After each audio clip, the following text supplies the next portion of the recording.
नमस्कार, मैं हूं रसिका पांडे और आप देख रहे हैं देश के दिल से। देश का दिल यानी मध्य प्रदेश और मध्य प्रदेश से जुड़ी तमाम बड़ी खबरें इस बुलेटिन में हम आपको बताएंगे। तमाम पॉलिटिकल हलचल जो मध्य प्रदेश में आज हुई है वो भी विस्तार से आपको बताएंगे। बुलेटिन की शुरुआत बड़ी खबर के साथ करते हैं और मैं आपको बता दूं कि फिर से सुर्खियों में है विदिशा का विजय मंदिर। हिंदूवादी संगठनों ने मांगी है ताला खोलकर पूजा करने की अनुमति। जिला प्रशासन ने एक लेटर जारी कर इनकार कर दिया है और लेटर में विजय मंदिर को बीजा मंडल मस्जिद बताया गया है। जिला प्रशासन ने लेटर पर लगातार इस पर बवाल मचा हुआ है। हिंदू संगठन और भाजपा नेताओं ने इस पर आपत्ति जताई है और मांग कर रहे हैं कि हम ताला खोलकर वहां मंदिर में पूजा करना चाहते हैं।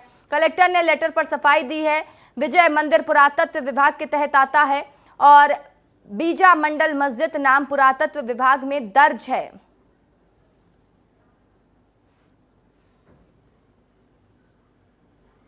और इसी खबर पर ज्यादा जानकारी के साथ मध्य प्रदेश के bureau chief Shyam Singh Tomar live जुड़ चुके हैं। ज्यादा जानकारी उनसे लेंगे और समझेंगे कि विवाद कितना और देखने को मिलेगा। श्याम, वैसे तो हमने दर्शकों को समझा दिया है कि विजय मंदिर किस तरीके से अब फिर एक बार सुर्खियों में आ गया है। कलेक्टर कुछ और कह रहे हैं, स्थानीय कुछ और मांग कर रहे हैं।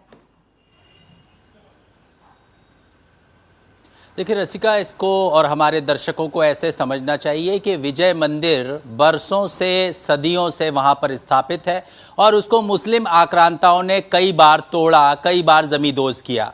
उसके बाद जो मौजूदा स्ट्रक्चर बचा है वह भी विजय मंदिर है, जिसको बीजा मंडल भी कहा जाता है। अब ये पत्र हम आपको दिखाना चाहते हैं जो कलेक्टर ने जारी किया है। 2 अगस्त का ये पत्र है और इसमें कलेक्टर ने अपने विवेक का इस्तेमाल करने के बजाय एक संदर्भ लेकर उसको विजय मंदिर को बीजा मंडल कह दिया, मस्जिद कह दिया। इसके बाद से विवाद जो है शुरू हो गया। जो स्थानीय लोग हैं उनका कहना है जो मंदिर है उसको आप मस्जिद कैसे कह रहे हैं, एक नए विवाद को आप खड़ा कर रहे हैं। इससे जो है भविष्य में फिर सवाल खड़े होंगे। पहले ही कई स्ट्रक्चर ऐसे हैं जिनको लेकर विवाद चल रहा है मध्य प्रदेश में।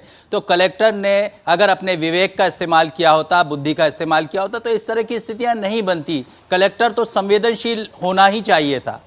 बिल्कुल, देखते हैं अब इस पर आगे क्या कुछ फैसला लिया जाता है, क्योंकि इस विषय पर राजनीति भी अब मध्य प्रदेश में होगी। तमाम जानकारी के लिए शुक्रिया श्याम आपका।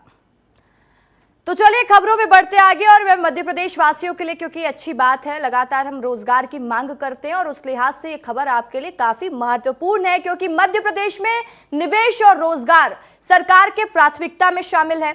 मुख्यमंत्री डॉक्टर मोहन यादव लगातार कोशिशें कर रहे हैं कि उद्योगपतियों से वो मिले, संभावनाओं को टटोल रहे हैं और उद्योग लगाने पर जोर भी दे रहे हैं मुख्यमंत्री। आज बेंगलुरु में मुख्यमंत्री ने उद्योगपतियों से चर्चा की है, उन्हें संसाधनों के बारे में बताया है, मध्य प्रदेश किस तरीके से आगे और विकास करेगा उसके बारे में भी जानकारी दी है, सुविधाओं के बारे में जानकारी दी है और मध्य प्रदेश में निवेश का न्योता दिया है।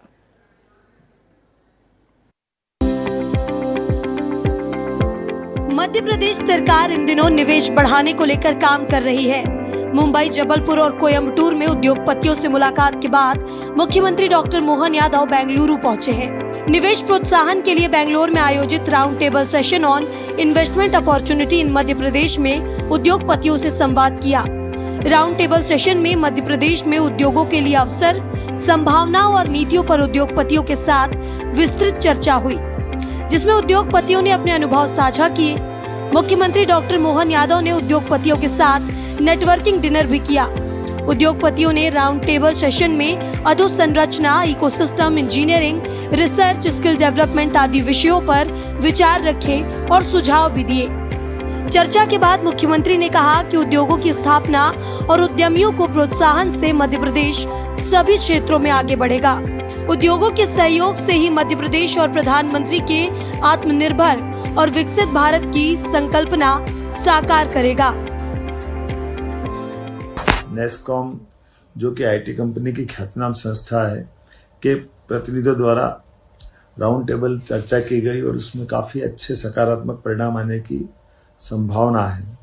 मुझे भरोसा है कि जिस प्रकार से रिस्पांस मिला है, मध्य प्रदेश में बहुत जल्दी कई सारी आईटी कंपनियों को हम अपने कैंपस बनाते हुए देखेंगे। राउंड टेबल सेशन में शामिल उद्योगपतियों ने मुख्यमंत्री डॉक्टर मोहन यादव को आश्वस्त किया कि वे सभी मध्य प्रदेश में उद्योग स्थापित करने में सकारात्मक रूप से आगे बढ़ रहे हैं। जल्द ही प्रदेश में उनकी कंपनियां अलग अलग क्षेत्रों में उद्योग स्थापित करेंगी।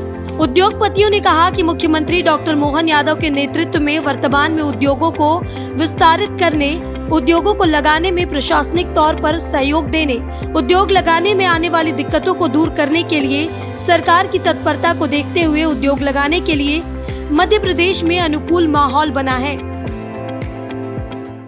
कुल मिलाकर के निवेश के लिए लगातार माहौल बन रहा है। मैं पिछले महीने कोयम्बटूर गया था, उसके ऊपर मुंबई गया था।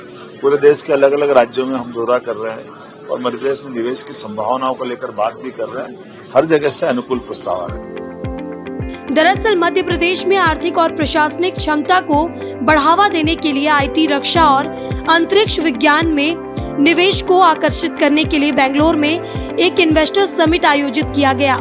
मुख्यमंत्री डॉक्टर मोहन यादव अलग अलग क्षेत्र में उद्योगपतियों से मिल रहे हैं, उनसे एमपी में निवेश को लेकर चर्चा कर रहे हैं। सीएम डॉक्टर मोहन यादव उद्योगपतियों को मध्य प्रदेश में उपलब्ध संसाधनों के बारे में जानकारी दे रहे हैं। सरकार को उम्मीद है कि संवाद GIS 2025 की सफलता में मील का पत्थर साबित होगा। ब्यूरो रिपोर्ट, विस्तार न्यूज। तो देखिए, मुख्यमंत्री डॉक्टर मोहन यादव इससे पहले कोयम्बटूर भी गए थे। वहां भी इंडस्ट्रियल एरिया में जाकर उद्योगपतियों से मुलाकात उन्होंने की थी। कई उद्योगों के संचालन के तौर तरीके भी करीब से देखे थे। अब सीएम बेंगलुरु पहुंचे हुए हैं और वहां पे भी लगातार वो खास टेक्नोलॉजी पर नजर बनाए हुए हैं। कल स्वदेशी एयरक्राफ्ट तेजस में भी बैठे थे मुख्यमंत्री। चलिए अब सीधे रुख करते इस वक्त की बड़ी खबर का, जो कि भोपाल से सामने आ रही है। भोपाल में आपत्तिजनक साहित्य बेचने वालों पर FIR दर्ज हुई है। बाबा रामपाल की पुस्तक बेच रहे थे और पुस्तक में भगवान के बारे में आपत्तिजनक बातें लिखी गई थी। बजरंग दल के कार्यकर्ताओं ने पुस्तक पढ़ने के बाद पुलिस के हवाले इस पुस्तक को किया, जिसके बाद से इस मामले ने तूल पकड़ लिया। और इसी खबर पर ज्यादा जानकारी के साथ एक बार फिर से मध्य प्रदेश के ब्यूरो चीफ श्याम सिंह तोमर जुड़ चुके। श्याम, ये पूरा मामला क्या है, विस्तार से बताइएगा। दरअसल पुराना हिस्सा है शहर का, वहाँ पर ये पुस्तकें लेकर घूम रहे थे, बेच रहे थे। इसी दरमियान बजरंग दल के कार्यकर्ताओं ने इस पुस्तक को लिया और देखना चाहा कि इस पुस्तक में आखिर क्या है। आपको याद होगा रसिका, लंबे समय से यहाँ पर ऐसी पुस्तकें बेचने की कोशिश हो रही जिसमें धर्मांतरण की जो है बातें लिखी होती हैं, धर्मांतरित करने की कोशिशें होती हैं।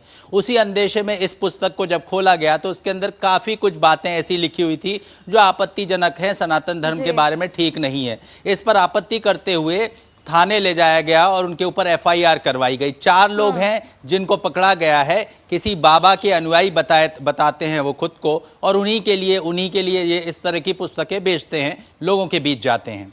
ठीक है, और आगे क्या कुछ अपडेट रहेगा वो भी हम आप तक पहुंचाएंगे। फिलहाल के लिए बहुत बहुत शुक्रिया श्याम आपका। तो देखिए, मध्य प्रदेश में कांग्रेस और बीजेपी आमने सामने हैं और भोपाल में कांग्रेस कार्यालय के बाहर लगे एक बोर्ड ने पूरे प्रदेश में राजनीति को गर्म कर दिया है। कांग्रेस कार्यालय के इस बोर्ड ने पूरे प्रदेश का ध्यान अपनी ओर खींचा है और खूब सुर्खियां बटोरी है, जिसके बाद कांग्रेस पार्टी के कार्य करने की योजना को लेकर कई सवाल खड़े होने लगे हैं। बोर्ड को लेकर कांग्रेस पार्टी को सफाई भी देनी पड़ रही है और बोर्ड को लेकर बीजेपी अब हमलावर दिखाई दे रही है। कांग्रेस ने इस बोर्ड का अलग कारण बताया और बोर्ड के इस बवाल की क्या इनसाइड स्टोरी है, इस रिपोर्ट में देख लीजिए।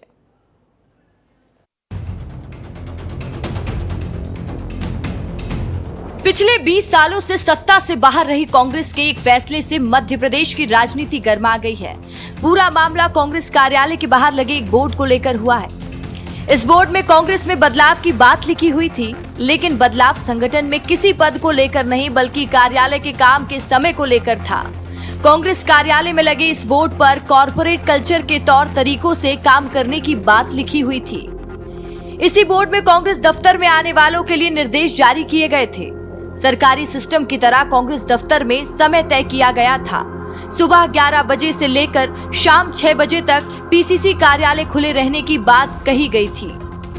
और सबसे दिलचस्प बात यह है कि रविवार को कार्यकर्ताओं को अवकाश भी मिलने की बात बोर्ड में लिखी हुई थी। मध्य प्रदेश में कांग्रेस अब पॉलिटिकल नहीं बल्कि कॉर्पोरेट स्टाइल में काम करेगी। कांग्रेस में एक ये बोर्ड सुबह से चर्चा का विषय बना हुआ है कि मध्य प्रदेश में जब मुकाबला बीजेपी से है और लगातार कांग्रेस पिछले 20 सालों से लोकसभा विधानसभा के चुनाव हार रही है, ऐसे में कांग्रेस को रिफॉर्म होने की ज़रूरत है। तो रिफॉर्म करने के लिए एक ये बोर्ड लगा है। पीसीसी कार्यालय में बाकायदा समय तय कर लिया गया है, सुबह 11 बजे से शाम 6 बजे तक, यानी कि मध्य प्रदेश में जब नई लीडरशिप आई है तो ऐसे में अब कॉर्पोरेट स्टाइल में काम किया जा रहा है। देश की दूसरी सबसे बड़ी पॉलिटिकल पार्टी के इस फैसले ने पूरे प्रदेश का ध्यान अपनी ओर खींच लिया। कांग्रेस जैसी राजनीतिक पार्टियों का कॉर्पोरेट कार्यशैली में काम करना सवालों के घेरे में आ गया। इस मामले के तूल पकड़ने पर कांग्रेस बैकफुट पर आ गई, जिसके बाद आनन फानन में कांग्रेस प्रवक्ता अमित शर्मा ने पीसीसी दफ्तर के बाहर से इस बोर्ड को उखाड़ दिया। मामले को लेकर कांग्रेस प्रवक्ता अमित शर्मा को सफाई देनी पड़ी, जिसके बाद उन्होंने सफाई देते हुए बीजेपी पर निशाना भी साधा। देखिए, त्रुटिवश कर्मचारी ने लेबर जो काम कर रही है उसने मेन गेट पे लगा दिया। ये जो कांग्रेस दफ्तर में जो कर्मचारी हैं उनके रविवार को अवकाश का बोर्ड उनके कैबिन में लगना था, वो त्रुटिवश यहाँ लगा दिया गया, जिसे हटा दिया गया है। देखिए, बीजेपी के तो न जाने कितने दरवाजे हैं। एक संघ का दरवाजा है, एक आरएसएस का दरवाजा है, एक बीजेपी का दरवाजा है, एक बजरंग दल का दरवाजा है। तो भारतीय जनता पार्टी कांग्रेस का दरवाजे सिखाने का पाठ ना करे।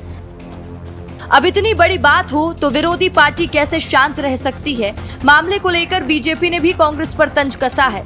बीजेपी प्रवक्ता नरेंद्र सलूजा ने कांग्रेस और पीसीसी चीफ जीतू पटवारी पर निशाना साधा है। पार्ट टाइम अध्यक्ष की पार्ट टाइम कांग्रेस, यही किया है जीतू पटवारी ने। मध्य प्रदेश कांग्रेस का जो मुख्यालय है उसका कार्यालयीन समय सुनिश्चित कर दिया है 11 बजे से 6 बजे तक और रविवार को पूर्ण अवकाश। अब समझा जा सकता है कि 6 बजे के बाद रविवार को कांग्रेस जन पूरी तरह से मस्त दिखाई देंगे, छुट्टी मनाते दिखाई देंगे। वहीं इस मामले में पूर्व मंत्री सज्जन सिंह वर्मा का कहना है कि प्रदेश कांग्रेस कार्यालय में रिनोवेशन का काम चल रहा है, जिसके कारण कार्यकर्ता परेशान न हो, इसके लिए कुछ दिन के लिए प्लेट लगाई गई थी। ऐसा नहीं है, अभी रिनोवेशन चल रहा है। असल में पीसीसी में रिनोवेशन की वजह से प्रॉपर टाइम नहीं मिल पा रहा है, इसलिए डिले हो रहा है। जो रिनोवेशन है, जो कायाकल्प बोल ले, जो भी बोल ले, जो हमारे अध्यक्ष जीतू पटवारी जी का एक दृष्टिकोण है कि ऐसा होना चाहिए पार्टी का दफ्तर, तो उसमें टाइम नहीं मिल रहा है, इसलिए वो संडे के लिए अभी कहा है, 1-2 संडे, बाकी ऐसा कुछ नहीं, 24/7।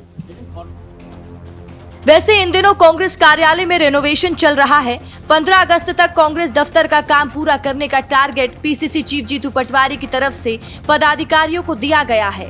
हालांकि पूरा माजरा जो कुछ भी हो, बोर्ड के लगाए जाने की असली वजह कुछ भी हो, लेकिन कांग्रेस कार्यालय के बाहर लगे इस बोर्ड से पूरे मध्य प्रदेश की राजनीति गर्मा गई और एक बार फिर कांग्रेस और बीजेपी आमने सामने हो गई। ब्यूरो रिपोर्ट, विस्तार न्यूज। तो देखिए, ये था पूरा मामला। इस बोर्ड की असली वजह क्या है ये तो अब पीसीसी चीफ जीतू पटवारी ही जाने, लेकिन मामला प्रकाश में आने के बाद बोर्ड को इस तरह से उखाड़ देना कांग्रेस पार्टी को जरूर बैकफुट पर ढकेलता है। चलिए अगली खबर का रुख कर लेते हैं और बात करते हैं मध्य प्रदेश की उन सीटों के बारे में जहां पर उपचुनाव होना है, यानी कि बुधनी और विजयपुर, जहां उपचुनाव की तैयारी जोर शोर से जारी है। भले ही अभी तारीखों का ऐलान हुआ नहीं है, लेकिन चुनावी रण सज चुका है। बीजेपी हर जीत के लिए आश्वस्त तो है, लेकिन उसको चिंता है तो वोट प्रतिशत की। बीजेपी जीत के लिए नहीं बल्कि वोट प्रतिशत बढ़ाने पर फोकस बना रही है और दोनों सीटों पर प्रत्याशी चयन को लेकर नामों का पैनल बनाया जा रहा है। मंगलवार देर रात तक उम्मीदवारों के नामों को लेकर मंथन चलता रहा। पूरा मामला क्या है, देख लीजिए रिपोर्ट में।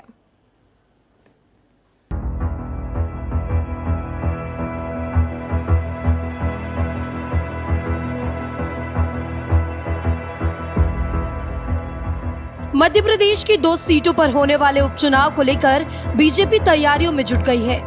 मध्य प्रदेश की बुधनी और विजयपुर सीट पर उपचुनाव बाकी है। इन दोनों सीटों पर बीजेपी अपनी पकड़ मजबूत बनाने के लिए तैयारियां कर रही है। इन दोनों ही सीटों पर भाजपा ने प्रभारी और सह प्रभारी बना दिए हैं। अब बीजेपी का पूरा फोकस बूथों पर वोट प्रतिशत बढ़ाने को लेकर है। इन दोनों सीटों पर अभी तक बीजेपी ने प्रत्याशियों का ऐलान तो नहीं किया है, लेकिन बीजेपी का बुधनी और विजयपुर सीट के लिए प्रत्याशियों के नामों पर मंथन जारी है। मध्य प्रदेश की बुधनी और विजयपुर विधानसभा सीट पर उपचुनाव होने तय हैं। तारीखों का ऐलान भले ही नहीं हुआ है, लेकिन भारतीय जनता पार्टी पूरी तरीके से तैयारियों में जुट गई है। राजस्व मंत्री करण सिंह वर्मा को बुधनी का सह प्रभारी बनाया गया है और साथ में पूर्व मंत्री रामपाल सिंह को सह प्रभारी बनाया गया है। इसके अलावा विजयपुर की कमान इंदल सिंह कंसाना को दी गई है। कुल मिला के इस चुनाव में भारतीय जनता पार्टी बूथ में वोट प्रतिशत बढ़ाने को लेकर सबसे ज्यादा ध्यान दे रही है। अमरवाड़ा विधानसभा उपचुनाव जीतने के बाद भारतीय जनता पार्टी के हौसले बुलंद हैं और ऐसे में मध्य प्रदेश में 2 सीटों पर होने वाले उपचुनाव में भारतीय जनता पार्टी निश्चित रूप से जीत और बढ़त चाहेगी। ये दोनों सीटें बड़े नेताओं की हैं। बुधनी सीट पूर्व मुख्यमंत्री शिवराज सिंह चौहान के केंद्र में जाने के बाद से खाली है। इस सीट पर बीजेपी अब नया चेहरा तलाश रही है। शिवराज सिंह चौहान के बेटे कार्तिकेय अपने पिता की सीट से टिकट की दावेदारी कर रहे हैं। कार्तिकेय सिंह चौहान टिकट को लेकर क्षेत्र की जनता से संपर्क बनाए हुए हैं और अगर सब कुछ ठीक रहा तो बीजेपी कार्तिकेय को यहां से अपना उम्मीदवार बना सकती है। तो वहीं विजयपुर सीट पर बीजेपी अमरवाड़ा का फॉर्मूला अपनाने के मूड में है। इस सीट से भाजपा कांग्रेस से आए। और चलिए सीधे रुक करेंगे इस वक्त की बड़ी खबर का। ओलंपिक से जुड़ी बड़ी अपडेट आपको बता दूं, ओलंपिक में भारत को एक और मेडल मिल गया। जी हां, हॉकी में भारत को मिला है ब्रॉन्ज मेडल। मैच में भारत की जीत देखिए, स्पेन के खिलाफ भारत की जीत है। कप्तान हरमनप्रीत ने 2 गोल किए हैं, तो भारत के लिए खुशखबरी है। भारत उदास था, तो ओलंपिक्स में भारत को एक और मेडल मिल चुका है। ब्रॉन्ज मेडल हॉकी टीम ने हमें दिला दिया है। विनेश फोगाट को जब से डिस्क्वालीफाई किया गया था उसके बाद से भारत का हर एक व्यक्ति दुखी था, लेकिन ओलंपिक में एक बड़ी जानकारी, भारत को एक और मेडल मिल चुका है। न्यूज रूम से मेरे सहयोगी सौरभ तिवारी लाइव जुड़ चुके हैं। सौरभ, अपडेट दीजिएगा, बड़ी खुशखबरी है भारत के लिए। बहुत बड़ी खुशखबरी है रसिका। मैं बता दूं आपको कि ओलंपिक ये दूसरा लगातार ओलंपिक है जिसमें भारत ब्रॉन्ज मेडल जीता है। स्पेन को 2-1 से हराकर हमने ये ब्रॉन्ज मेडल अपने देश वापस लेकर आया है। कप्तान हरमनप्रीत ने शानदार वापसी कराई। बहुत टफ मुकाबला हो रहा था, 1-1 की बराबरी पर मैच चल रहा था और 30वें और 33वें मिनट में कप्तान हरमनप्रीत ने लगातार 2 गोल मारकर वापसी दिलाई है और ये ब्रॉन्ज मेडल हमारे लिए, हमारे देश लेकर आए हैं। बिल्कुल सौरभ, ये बड़ी खबर भी और 2 दिन से हम थोड़े नाराज भी थे और हमारे चेहरे उदास थे क्योंकि विनेश फोगाट डिस्क्वालीफाई हो गई थी, लेकिन आज भारत के लिए एक बार फिर से बड़ी खुशखबरी। सौरभ, तमाम जानकारी के लिए बहुत बहुत शुक्रिया। सौरभ, लेकिन रुक जाइए, जानकारी और भी दे दीजिए क्योंकि दर्शक अब और भी जानना चाहते हैं, कितनी बड़ी जीत है भारत के लिए? ये बहुत बड़ी जीत है। जैसे कि हम जर्मनी से सेमीफाइनल हारे थे, पूरा देश दुखी था और आप देख रहे हैं 2 दिन से विनेश फोगाट के लिए पूरा देश दुखी था, लेकिन अब ये जख्मों पर मरहम लगाने वाली चीज हुई है कि हम ब्रॉन्ज मेडल लेकर आ रहे हैं। वैसे भी हमारे पास 3 मेडल आ चुके थे, ये 4था मेडल होगा जो हमारे लिस्ट में ऐड हुआ है और इसलिए पूरा देश बहुत ज्यादा ठीक है। तो वहां की हलचलें भी हम अपने दर्शकों को दिखा देते हैं। सौरभ, लौटूंगी आपके पास, वो दृश्य दिखाइए। देखो, ये थोड़ा सा क्योंकि हम इसलिए था क्योंकि जर्मन को जब कंपेयर करते हैं स्पेन से, तो स्पेन कंपैरेटिवली उतनी टाइट मार्किंग नहीं करता जितनी जो जर्मन करते थे। तो मेरा ख्याल है कि वही हमारे लिए अपॉर्चुनिटी थी और 2 गोल जो हरमनप्रीत के भी हैं वो कहीं ना कहीं बहुत बड़ी जो उन्होंने देश की जीत दिलाने में जो है वो रोल प्ले किया है। पंजाब हीरो रहा है इसमें, नहीं, पंजाब अदरवाइज भी हीरो है लेकिन हीरो इंडिया के साथ है, क्योंकि जब भारत की बात आती है तो पंजाब का उसमें पार्टिसिपेशन जो है वो कंट्रीब्यूशन, हाँ डेफिनेटली, क्योंकि जो पिछला ब्रॉन्ज मेडल था, हाँ उसमें भी मेरा ख्याल हमने चंडीगढ़ में देखा था और मैं और मेरे जो कोच सुखबीर सिंह गरेवाल और जो हमारे स्पोर्ट्स के बहुत अच्छे जो दोस्त हैं उमेश, वो भी हमारे साथ उसी में देख रहे थे। तो आज किस जीत के पीछे टीम को किसका रहेगा कि ज्यादा इसने अच्छा किया? नहीं, देखो टीम तो टीम होती है, हर आदमी का रोल होता है। बहुत खुश है और इस वक्त देश में जश्न का माहौल है। सौरभ, अभी हम प्रतिक्रियाएं भी सुना रहे थे लोगों की। लोगों का भी यही कहना है कि पंजाब तो वैसे भी हीरो है और भारत के साथ पंजाब और अच्छे तरीके से निखर कर आता है और बहुत सारे हीरो ने आज देश को गौरवान्वित किया है। सौरभ,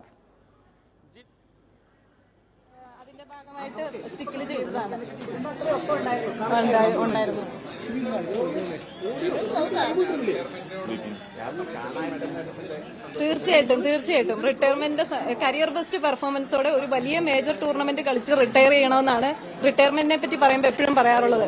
അത് തന്നെ കായിക ലോകത്തെ ഏറ്റവും വലിയ ഒരു നേട്ടം നേടിക്കൊണ്ട് രാജ്യത്തിന്റെ അഭിമാനമായിട്ട് റിട്ടയർ ചെയ്യാൻ പറ്റുക എന്ന് പറയുന്നത് സത്യമായിട്ടും ഇപ്പൊ ഒന്നും പറയാൻ പറ്റുന്നില്ല. അത്രയ്ക്ക് സന്തോഷം, അഭിമാനം ശ്രീജേഷിനെ ഓർത്ത്.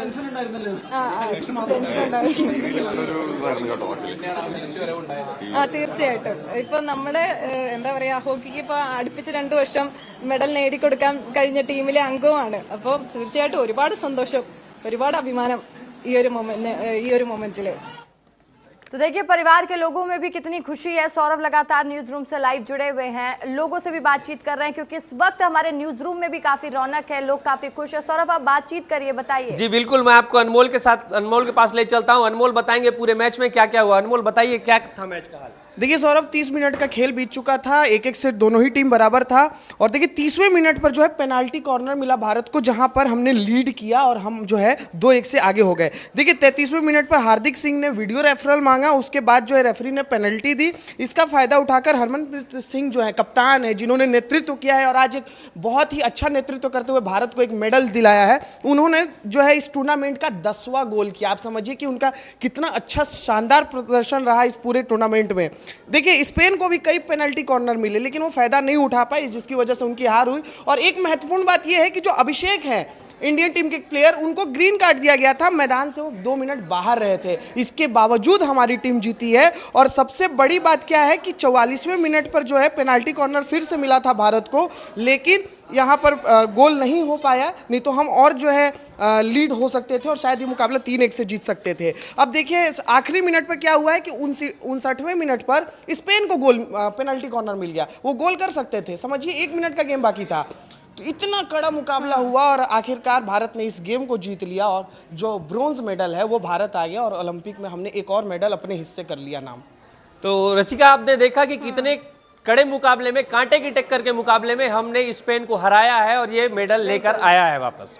बिल्कुल, तो ये शानदार जीत है भारत के लिए और इसके लिए पूरे भारतवासियों को ढेर सारी शुभकामनाएं। सौरभ, आपका तमाम जानकारी के लिए बहुत बहुत शुक्रिया।